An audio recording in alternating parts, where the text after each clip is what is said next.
Bienvenue à un autre épisode d'Accès MRC. Cette semaine, je reçois Cindy Mignot. Bonjour Cindy, ça va bien? Bonjour Vanessa, oui ça va bien, toi? Ça va très bien, merci. Toi Cindy, tu es directrice de la CDC. Oui. Donc peut-être peux-tu nous détailler un peu ce que c'est la CDC pour commencer? Écoute, je vais faire ça bref là, parce qu'on pourrait en parler très longtemps. Ça peut être abstrait pour certaines personnes. Là. En fait, CDC, c'est pour Corporation de développement communautaire. Donc, à la base, on est un organisme à but non lucratif, un OBNL. Oui. On est situé à Dolbeau-Mistassini, mais on couvre tout le territoire de MRC, incluant Saint-Louis-de-Milo. Notre mission, c'est d'assurer la participation active du milieu communautaire et de la population au développement socio-économique du milieu. Qu'est-ce que ça veut dire, ça? Ça se détaille en deux volets. En fait, notre premier volet, c'est qu'on est un regroupement d'organismes communautaires. Donc, tous les organismes qui se situent sur le territoire peuvent faire une demande pour être membre de la CDC. Puis, nous, on offre divers services. On a un deuxième volet qui touche davantage la population. Donc, on va s'impliquer sur divers projets, notamment, par exemple, en lutte contre la pauvreté, pour favoriser l'amélioration des conditions de vie de la population. Fait que c'est très large, oui, mais en gros, là, c'est ça qu'on fait. Vous avez un bon mandat, bien rempli, beaucoup de travail, parce que vous, dans le fond, si je comprends bien, vous ralliez plusieurs organismes communautaires là, qui sont ici pour les aider pour toutes sortes de raisons et de façons. Oui. Et là, maintenant qu'on a expliqué un peu ça, on va rentrer dans le vif du sujet, pourquoi tu es là aujourd'hui. C'est que vous, ça fait longtemps que vous travaillez avec d'autres CDC sur une étude d'impact. Oui. À propos des organismes communautaires, et c'est ce que tu es venu nous présenter aujourd'hui. Oui, en fait, c'est un projet qu'on travaille depuis plusieurs années déjà. Puis là, c'est tout chaud. Les résultats viennent de sortir. Donc, on est très contente de pouvoir en partager les résultats. Donc, nous, on voulait vraiment aller documenter ça, aller voir c'est quoi l'impact des organismes, c'est qui. Parce que nous, on les connaît, on est habitué de travailler avec eux autres, mais quand on arrive pour en parler, on est-tu capable de mettre des chiffres là-dessus, de voir vraiment concrètement c'est quoi l'impact. Donc, c'était un peu ça l'objectif derrière le projet. Mm-hmm. On s'est rallié avec les CDC de la région, comme tu l'as dit. On a la CDC Lac-Saint-Jean-Est qui est à Alma, la CDC du Domaine du Roi qui est à Roberval, la CDC des Deux-Rives à Jonquière et du Roc à Chicoutimi. Et on est allé chercher aussi le regroupement des organismes de la baie et du Bas-Saguenay pour être sûr d'avoir vraiment une représentativité de toute la région. Et en 2018-19, on a commencé officiellement le projet où on a établi des partenariats. Dans le fond, on a eu un financement avec le Fonds d'aide au rayonnement des régions, là, qui est le phare, qui est un financement du ministère des Affaires municipales et de l'Habitation. Et on est allé chercher aussi un partenariat avec le CSMO-ESAC, qui est notre comité sectoriel de main-d'œuvre québécois pour l'action communautaire, qui eux autres ont vraiment une expertise en recherche. Donc, avant qu'on commence, je veux juste nommer que premièrement, les travaux qui ont été faits, c'est une étude régionale. OK. Donc, si vous vous déplacez sur notre site Internet, vous allez pouvoir consulter le document complet qui est d'une trentaine de pages. Ça, c'est les données pour toute la région. Moi, ce que je viens vous présenter aujourd'hui, c'est les données qui sont plus locales, donc qui touchent le territoire de Maria-Chapdelaine. On n'a pas de rapport complet encore. On travaille encore dessus. Donc aujourd'hui, je vous présente une partie des résultats, mais tu sais, on en a vraiment beaucoup. Donc, je vous invite quand même à regarder dans les prochaines semaines, prochains mois, sur le site Internet, il va sortir des fiches sur différentes thématiques pour les données qui sont plus locales. Et je voulais nommer aussi que c'est 23 répondants qui ont participé au niveau local, au niveau de Maria-Chapdelaine. Oui. Dans le fond, au niveau régional, c'est 206 organismes qui ont été visés et on a eu 146 répondants, donc on est très contents de la réponse. Mais ici, à Maria-Chapdelaine, c'est 23 répondants. Donc, je vais vous décrire un peu tantôt c'est qui ces organismes-là. Parfait. Mais c'est pour dire que c'est ce qu'on vous présente aujourd'hui, tout ce qui est de données de quantité, ben c'est un minimum parce qu'on en a plus encore que ça, des organismes communautaires. Donc, c'est encore plus majeur que ce que je vous présente aujourd'hui, l'impact des organismes. Donc, si jamais vous voulez avoir plus de détails, n'hésitez pas à aller sur le site web parce que j'ai l'impression qu'on pourrait en parler vraiment longtemps. Oui. Mais c'est bien que tu nous as sorti ce qui nous intéresse, ce qui te semblait le plus pertinent aussi pour notre secteur. Mais on n'hésite pas à aller voir votre site là, si jamais on veut en savoir plus. Parfait. Donc, t'es prête? Je suis prête, j'ai hâte. Écoute, je commencerai par expliquer un peu c'est quoi un organisme communautaire. Oui. Parce que ça va teinter quand même votre compréhension des prochains sujets. En fait, qu'est-ce que c'est un organisme, mais aussi qu'est-ce que ce n'est pas? Parce que souvent, on les confond avec d'autres types d'organisations. En fait, qu'est-ce qui distingue un organisme communautaire d'un club social, d'une entreprise, par exemple? C'est diverses choses. Première affaire, c'est un OBNL, donc c'est un organisme à but non lucratif, qui a été créé à l'initiative des gens de la communauté. Ça veut dire qu'à un moment donné, il y a des hommes, des femmes qui vivaient des problématiques similaires ou en tout cas des enjeux similaires qui se sont mis ensemble puis ils ont mis sur pied un organisme communautaire. Donc, c'est pas une création gouvernementale, c'est vraiment issu des gens de la communauté pour répondre à leurs propres besoins. Là où ils se caractérisent aussi, c'est par leur vie associative et démocratique. C'est-à-dire que c'est des organisations qui ont des membres, on va en parler un petit peu plus tout à l'heure, mais ils reposent sur des membres qui reposent aussi sur un conseil d'administration, sur des comités de travail. Donc, c'est vraiment l'objectif d'être connecté avec les gens de la communauté pour répondre à leurs besoins. Parce que chaque organisme a sa propre mission. Puis sa mission, c'est de répondre aux besoins du milieu. Donc, on veut pas être orienté par le gouvernement, rien. Tu sais, les organismes, ils vont toujours valider avec leurs membres c'est quoi les besoins, valider avec leur CA, puis ils vont adapter en tout temps leurs activités, leurs actions pour répondre en fonction des besoins du moment, parce que ça évolue. On s'entend que les besoins en lutte à la pauvreté en 1980 puis aujourd'hui ont évolué. Donc, les organismes évoluent aussi dans leurs actions. Ce qui est intéressant de nommer aussi de qu'est-ce qui les distingue. Par exemple, si vous allez chercher un service dans un organisme communautaire versus OCIUS, par exemple, c'est que les organismes ne font pas qu'offrir des services à la population. Ils en offrent, évidemment, mais ils vont aussi déployer des actions de transformation sociale. Qu'est-ce que ça veut dire? C'est que, par exemple, un organisme qui lutte contre la pauvreté, il va offrir des services à la population directe, il va donner du dépannage alimentaire, peut-être il va offrir de l'accompagnement, il va offrir diverses interventions pour la personne, mais parallèlement à ça, il va aussi agir pour changer les choses ou agir sur les causes de la pauvreté. OK. On va aller à la source, oui. Exact. C'est parce qu'on veut travailler avec les personnes, évidemment, ils vivent cette pauvreté-là. Mais au-delà de ça, si on veut que les gens arrêtent d'être dans une situation de pauvreté, vu que c'est une problématique sociale, il faut aussi avoir des actions sur les structures, sur tout ce qui cause la pauvreté. Oui. Donc, les organismes vont vraiment avoir des actions à deux niveaux. Puis, c'est ce qui va les différencier, entre autres, d'un club social. On est vraiment là pour répondre à des besoins de la communauté. Oui.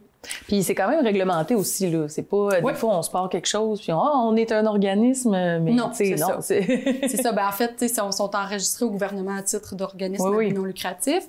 Et on va le voir tantôt un peu avec la partie du financement, mais ils sont financés aussi pour quelque chose. Puis, les critères que je viens de vous parler là, si vous allez sur notre site, vous allez pouvoir les voir de façon plus détaillée, mais c'est le gouvernement qui reconnaît les organismes en fonction de ces critères-là.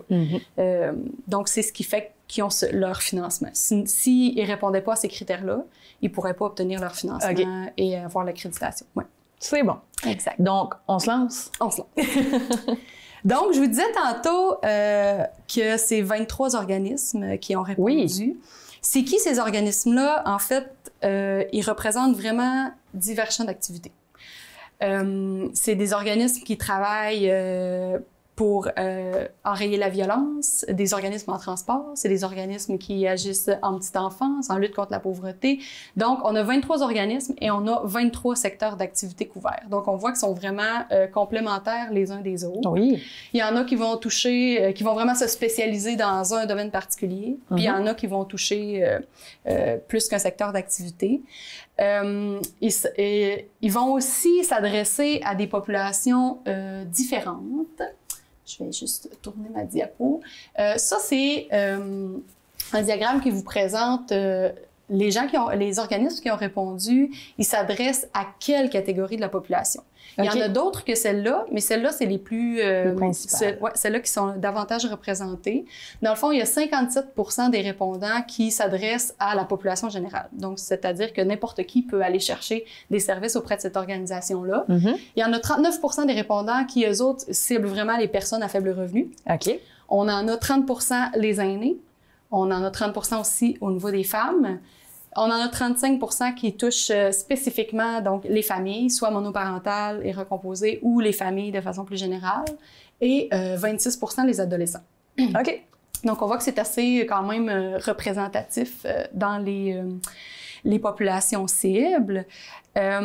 Au niveau du territoire desservi, dans le fond, sur les 23 organismes, on en a 19 qui couvrent toute la totalité du territoire de la MRC de Maria-Chapdelaine, incluant Saint-Ludger-de-Milo.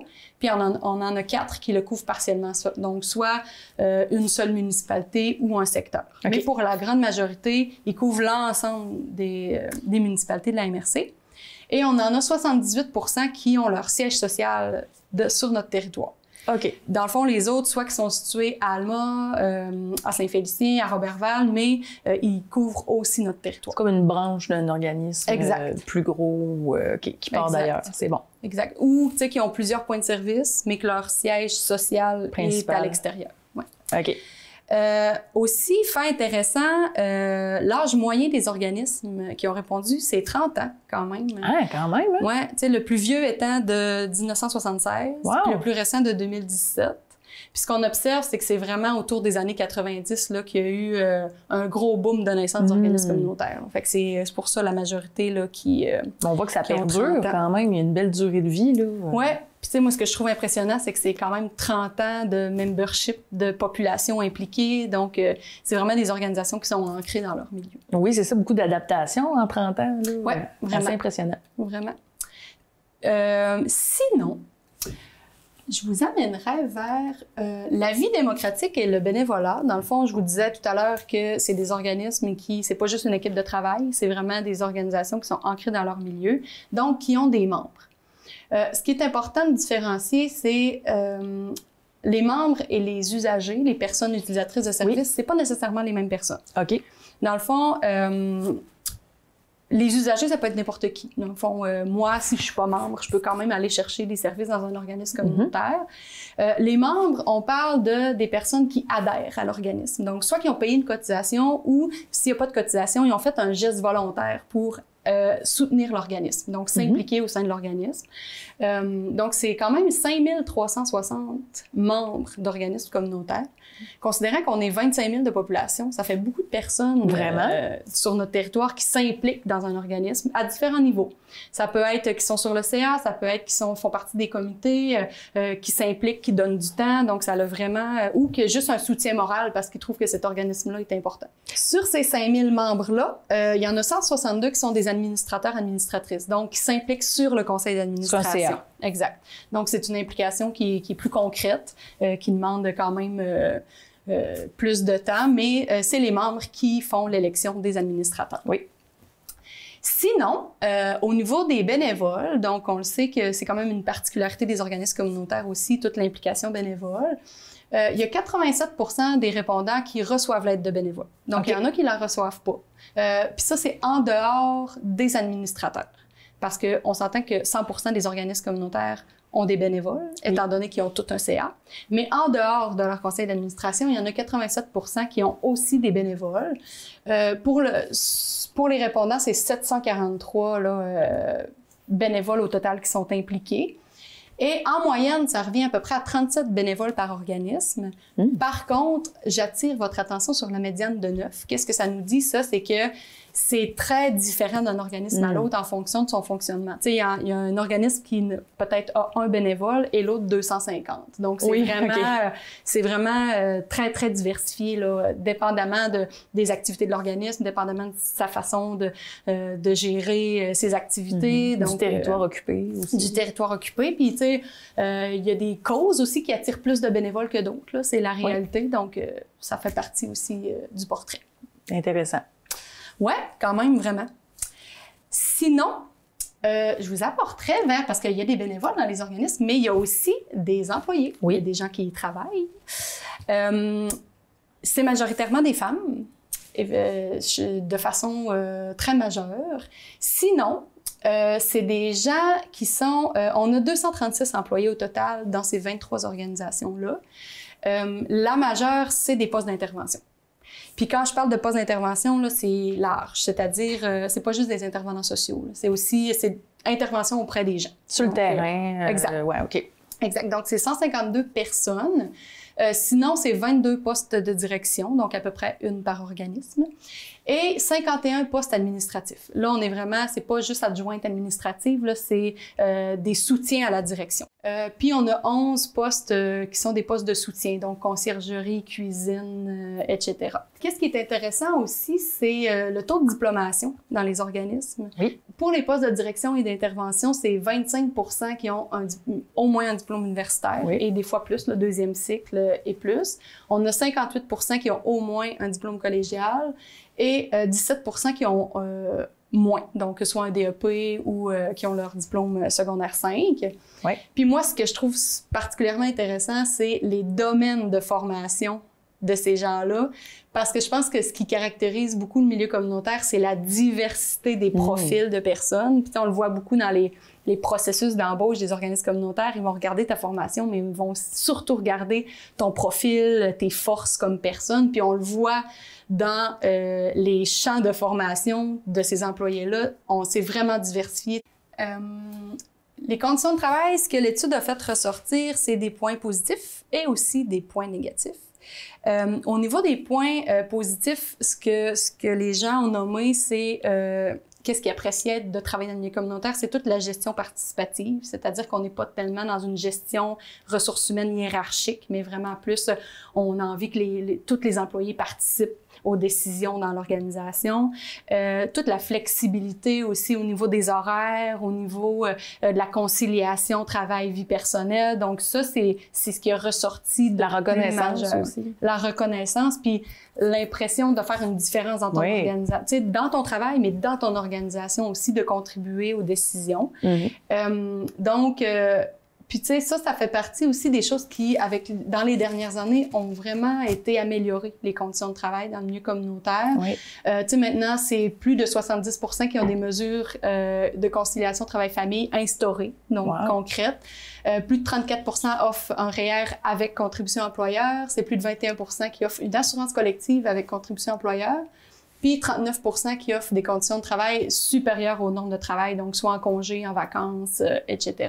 Ça, c'est bon à mentionner parce que des fois, on a un petit préjugé, on entend ça, tu travailles dans le communautaire, les conditions, mais ça a tellement changé, ça a tellement évolué. Puis je pense que la définition de bonnes conditions de travail a changé aussi dans notre société et on va plus nécessairement chercher les mêmes choses. Ben oui, la partie qui est plus négative, c'est les salaires. Clairement, les salaires sont moins élevés. Dans le fond, la moyenne pour les intervenants, c'est 20 $ de l'heure, ce qui est ressorti dans nos données.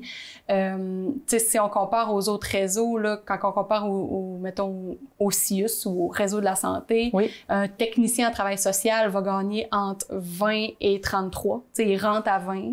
Nous, c'est la moyenne qui est à 20. Donc, même les plus anciens. Puis, si on va avec un travailleur social dans le réseau, rentre à 21 jusqu'à 45. Donc, tu sais, on voit que il y a encore vraiment beaucoup de disparités à ce niveau-là. Au niveau des directions, le salaire moyen est de 24 et 38. Puis, on parle en moyenne, 9 ans d'ancienneté. Plus de 9 ans d'ancienneté. Fait que, tu sais, 24 en moyenne pour des personnes qui sont là depuis, en moyenne, 9 ans, c'est peu, on va se le dire.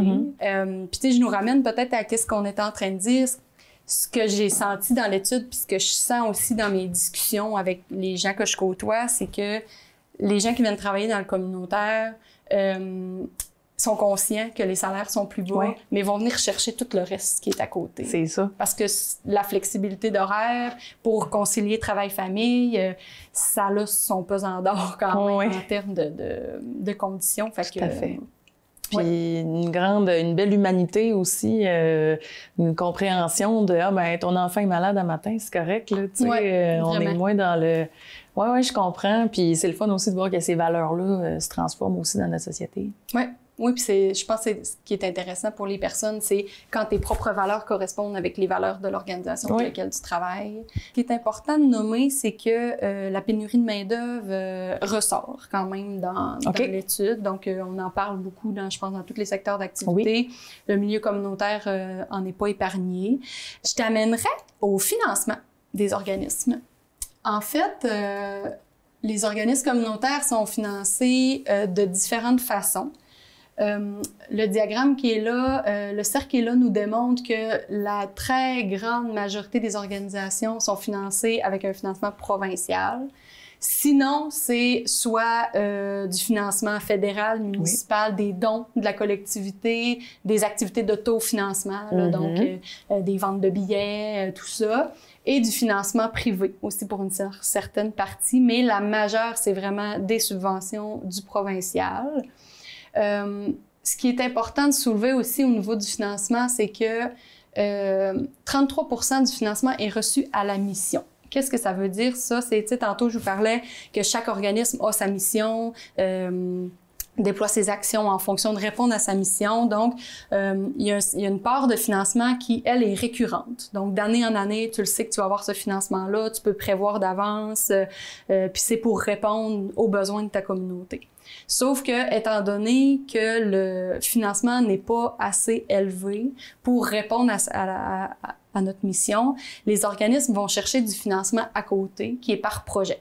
Ça a l'avantage de bonifier ton financement puis d'avoir plus d'argent pour déployer tes actions, mais ça a quand même vraiment beaucoup d'enjeux parce que, entre autres, tu n'as pas de récurrence avec ce financement-là, c'est des périodes données. Donc, par exemple, tu vas l'avoir pour 1 an. Fait que là, tu pourras pas déployer des choses à long terme, tu pourras pas réfléchir d'avance qu'est-ce que tu vas faire. C'est vraiment, c'est du point A au point B, puis après ça, c'est terminé. Fait que pas de récurrence.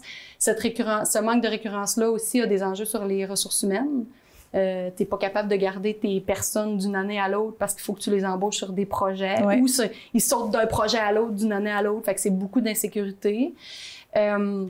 Aussi, là où ça crée des enjeux, c'est que, tu sais, les organismes communautaires, leur façon de travailler, c'est d'aller chercher le pouls de la communauté puis de déployer des actions pour répondre à ça. Mais des projets comme ça, ben c'est des priorités qui ont été définies par de l'externe. Oui. Donc, ça veut pas dire que l'argent qui descend là, avec son cadre, va correspondre avec les besoins de ta population. Donc, fait que là, tu tricotes puis tu essaies de t'organiser pour que ça réponde parce que tu as envie de répondre aux besoins de ta collectivité, mais le cadre du financement que tu reçois, lui, il est très cadré puis il correspond pas nécessairement. Fait que ça crée quand même vraiment beaucoup d'enjeux.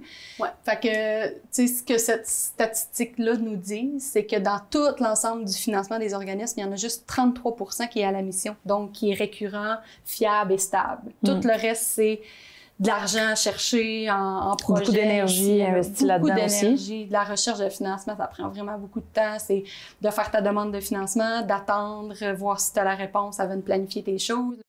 Et 33% des répondants aussi ferment à un moment ou l'autre de l'année à cause qu'on manque de financement. OK. Principalement l'été. Surtout. Alors, on va poursuivre avec les partenariats maintenant. Oui, en fait, les organismes travaillent beaucoup en partenariat avec les autres, soit avec les autres organismes ou avec les partenaires du milieu. Ouais. En fait, là, c'est à peu près 11 partenaires communautaires que chaque organisme a. Donc, sur 23, c'est quand même beaucoup. Là. Ça veut dire qu'ils travaillent vraiment beaucoup en concertation entre eux. Puis au total, là, c'est 253 autres partenaires qui gravitent autour des organismes communautaires, qui ont participé à l'étude.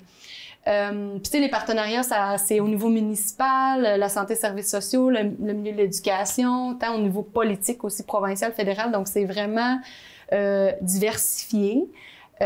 Puis, tu sais, en termes de concertation, donc de travail ensemble, les organismes évaluent que c'est à peu près 233 heures qu'ils mettent dans l'année pour se concerter avec les autres. Donc, on voit que c'est quand même assez majeur. Et vous avez votre part à jouer là-dedans aussi, la CDC? Oui, effectivement, il y en a probablement une grosse partie qui font partie de leurs activités à la CDC, effectivement. Sinon, je vous amènerai vers les impacts économiques, parce que ça, c'est quelque chose qu'on parle moins. Je pense qu'on associe beaucoup les organismes communautaires aux impacts sociaux. Pour les organismes de notre territoire, donc les 23 dont on parle ici, ils ont un budget de fonctionnement total de 6 803 000 quand même. Ça donne en moyenne par organisme là, 295 000. Encore une fois, c'est disparate. Là. Donc, il y en a qui ont vraiment beaucoup moins, puis il y en a qui ont plus. Donc, ça, c'est une moyenne. La moyenne, oui. En termes de masse salariale totale, c'est 4 413 $ pour une moyenne là, à peu près de 191 893 par organisme. Et on a fait ressortir aussi l'achat local. Donc, on voulait savoir, les organismes, ils dépensent combien de sommes de leur financement dans les entreprises locales. Ouais. Puis, pour l'année qu'on a ciblée, c'est 927 000 quand même qui a été dépensé dans les organismes, pas dans les organismes, mais dans les entreprises locales. Ça fait à peu près une moyenne de 31 000 par organisme. Ce qui est une bonne nouvelle, une belle statistique positive. Ben vraiment. Puis, tu sais, c'est là qu'on voit quand même les liens entre l'économique et le social. Puis, il y a 22 de ces organismes-là aussi qui ont un volet d'économie sociale à travers même leurs activités. C'est vraiment intéressant et ben ça conclut, je pense, ta présentation des impacts. Je te remercie vraiment beaucoup de venir nous jaser de ça. C'était super pertinent. Puis peut-être rappeler aux gens là, comment on peut... c'est quoi votre site web là, pour aller en savoir plus? En fait, c'est ça, il y en a vraiment une page spécifique sur l'étude d'impact que les gens peuvent aller consulter. C'est le cdcmc.ca. Vous allez pouvoir retrouver l'étude complète régionale. Puis, restez à l'affût, là, il y a des outils qui vont démontrer tout l'impact au niveau local dans les prochaines semaines, prochains mois. Puis, de pas hésiter à nous contacter aussi si les gens ont des questions, veulent en prendre davantage. Oui. On est vraiment... C'est l'objectif de faire vivre ces données-là puis de les faire connaître. Super. Cindy Mignot, merci beaucoup. T'es la bienvenue quand tu veux pour nous parler de ça. C'est super intéressant. Et ben merci à vous d'avoir été là. Et on se retrouve la semaine prochaine pour un autre épisode d'Accès MRC.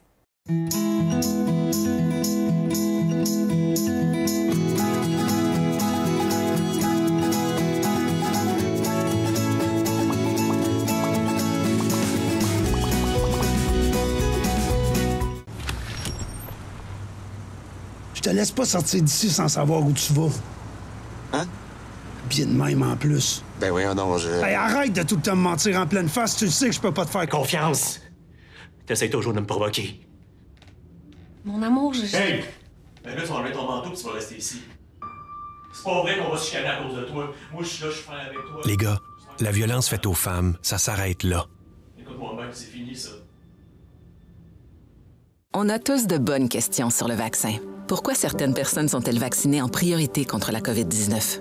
La vaccination est priorisée en fonction du risque de développer des complications et de décéder de la COVID-19, c'est-à-dire les personnes résidant en CHSLD, les travailleurs de la santé, les personnes vivant en résidence privée pour aînés et celles de 70 ans et plus. À mesure que les vaccins seront disponibles au Canada, la vaccination sera élargie. Le vaccin, un moyen sûr de nous protéger.